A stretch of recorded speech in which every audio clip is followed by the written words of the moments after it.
बड़ी उम्मीद थी हमें सुप्रीम कोर्ट के आदेश के बाद कि एडीआर के पास वो सूची पहुंचेगी 65 लाख मतदाताओं की और उसके बाद कुछ और रिसर्च कर पाएंगे। लेकिन आज सुबह जब एडीआर के चेयरपर्सन जगदीप छोकर साहब को मैंने फोन किया और पूछा कि क्या सूची आप तक पहुंच गई है, तो उन्होंने जो जानकारी दी वो बड़ी शॉकिंग थी। उस समय तक खबरें कहीं छपी नहीं थी और जानकारी ये थी कि चुनाव आयोग ने एक एफिडेविट लगा दिया है और उस एफिडेविट में कह दिया है कि 65 लाख जिन मतदाताओं का नाम हमने हटाया है उनकी सूची तैयार करने के लिए हम बाध्य नहीं हैं। अब ऐसे में दरअसल सुप्रीम कोर्ट के आदेश की अवहेलना कर दी है चुनाव आयोग ने, ज्ञानेश कुमार ने। अब सवाल दो हैं। पहला सवाल तो ये कि क्या जस्टिस सूर्यकांत की अदालत से बच निकलेंगे ज्ञानेश कुमार, और दूसरा सवाल ये कि क्या सीजेआई बीआर गवई उनको बचकर निकल जाने देंगे, क्योंकि ऐसा लगता तो नहीं है बीते दिनों के कुछ फैसलों को देखकर chief justice of India B R Gavai की। अब ये बात हम इतने दावे के साथ क्यों कह रहे हैं? सीजेआई बीआर गवई फिलवक्त अरुणाचल में है। अरुणाचल से वो आज शाम तक वापस आ जाएंगे और उसके बाद 48 घंटे का वक्त है। क्या क्या होगा, क्या क्या होने की संभावनाएं हैं, चुनाव आयोग कहां फंसेगा और चुनाव आयोग की कैसे सुप्रीम कोर्ट में लंका लग सकती है, सारी बातें जरा विस्तार से करेंगे। नमस्कार, मैं स्वप्निल और आप मुद्दा देख रहे हैं। दोस्तों, आगे बढ़ने से पहले एक छोटी सी अपील है। मुद्दा इन दिनों एक विशेष आर्थिक संकट से गुजर रहा है। हमारे मेन बैंक अकाउंट बीते कई महीनों से फ्रीज चल रहे हैं, यानी अपने ही मेन बैंक खातों से हम अपनी ही कमाई का पैसा खर्च नहीं कर पा रहे। इसके पीछे बहुत सारे कारण हैं। जाहिर सी बात है, निष्पक्ष पत्रकारिता आज की तारीख में बेहद मुश्किल हो चली है। ऐसे में मुद्दा एक विशेष आर्थिक संकट से घिरा हुआ है। यदि आप सक्षम हो और यदि आप चाहें तो छोटी छोटी मदद मुद्दा की जरूर कीजिएगा। इसके लिए आप स्क्रीन पर दिख रहे क्यूआर कोड या फिर के नीचे दिख रहे यूपीआई नंबर का इस्तेमाल कर सकते हैं। अब आगे बढ़ते हैं और सबसे पहले आपको वही बातचीत बताता हूं जो आज सुबह सुबह हुई। दरअसल आज मेरा जन्मदिवस भी था, मैं घर पे हूं और मैंने फोन किया। सुबह सुबह की बात है, क्योंकि मेरे पास द न्यूज लॉन्चर को लेकर के भी मिड डे मुद्दा जाना था और ये जानकारी बेहद अहम थी इस मामले में, क्योंकि कल की तारीख और कल की तारीख तक का आदेश था जस्टिस सूर्यकांत की बेंच का। चुनाव आयोग से कहा गया था कि एसआईआर में जिन 65 लाख मतदाताओं के नाम आपने हटाए हैं, जरा उसकी जानकारी दे दीजिए। तो हमने जगदीप छोकर साहब को फोन किया, उधर से फोन रिसीव होता है।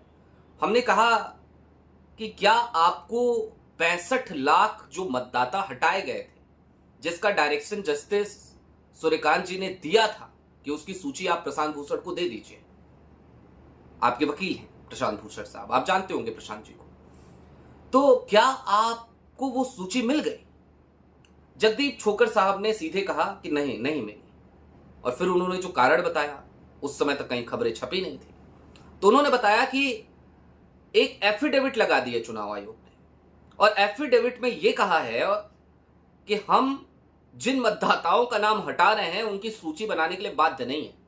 कोई ऐसा नियम कायदा कानून नहीं है कि हम उनकी सूची बनाएं। जबकि 6 अगस्त को क्या कह रहा था ये चुनाव आयोग?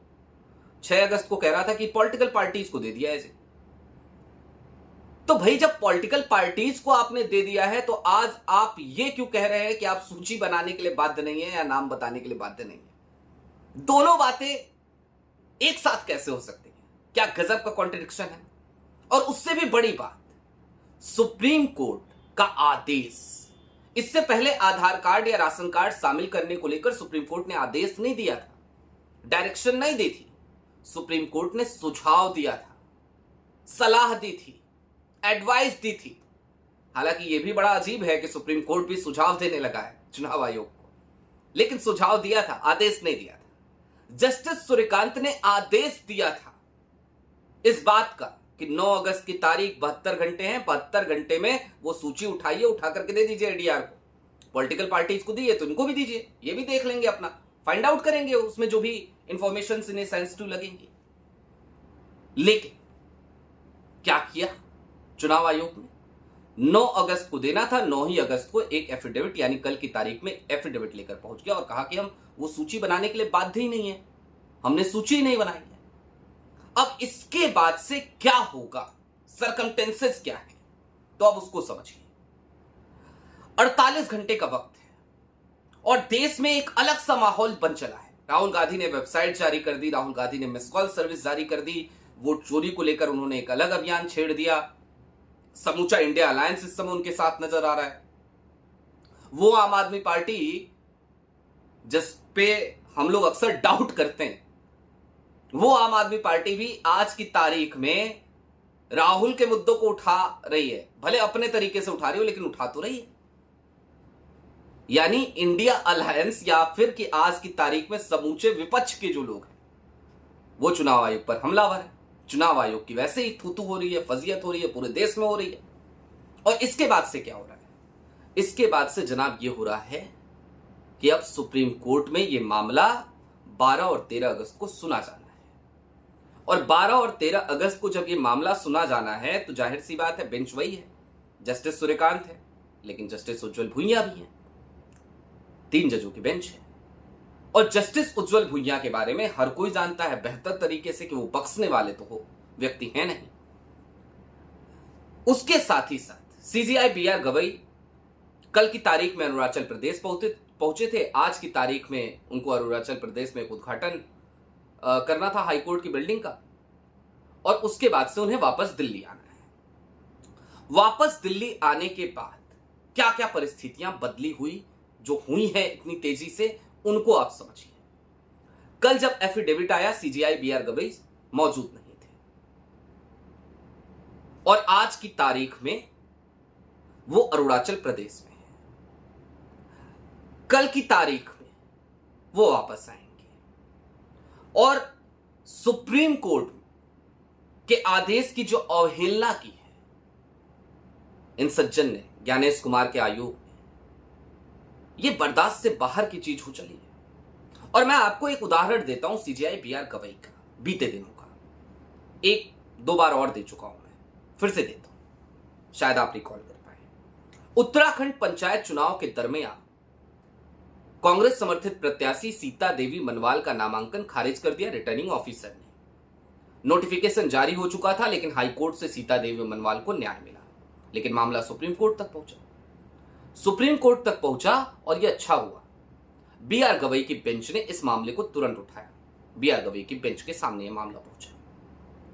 52 साल पहले का एक फैसला था सुप्रीम कोर्ट का, जो कानूनी अड़चन की तरह था कि नोटिफिकेशन जारी हो जाए तो उसके बाद चुनाव आयोग के किसी भी मामले पर कोई भी न्यायपालिका कोई सुनवाई नहीं कर सकती। लेकिन सीजीआई बीआर गवई ने कहा कि यह 52 साल पुराना जो फैसला है, यही तो कानूनी अड़चन है ना। उन्होंने सुनवाई करी, फैसला सीता देवी मनवाल के पक्ष में सुना दिया और 52 साल पुराने उस फैसले को पलट दिया, यानी कि वो कानूनी अड़चन भी खत्म कर दी। यानी सीजीआई बीआर गवई का रुख बड़ा साफ है कई मामलों पर। बीते दिनों ईडी को लेकर के जो उनका रुख देखने को मिला, इस सीता देवी मनवाल के मामले में जो चुनाव आयोग को के ऊपर देखने को मिला, या तमिलनाडु में गवर्नर्स, तमिलनाडु सरकार बनाम गवर्नर या पंजाब सरकार बनाम गवर्नर, उन मामलों में जो उनका रुख देखने को मिला। और अभी 12 अगस्त की तारीख एक और महत्वपूर्ण दिन है, क्योंकि उस दिन तक तो केंद्र सरकार को भी जवाब देना है सुप्रीम कोर्ट में। राष्ट्रपति रेफरेंस लेटर के मामले में जिस तरीके से वो कार्रवाई करने के लिए आगे बढ़ चले हैं, सुनवाई करने के लिए आगे बढ़ चले, तो कुल मिलाकर यह तय है कि चुनाव आयोग सुप्रीम कोर्ट की चारदीवारी से बचकर तो नहीं निकल पाएगा।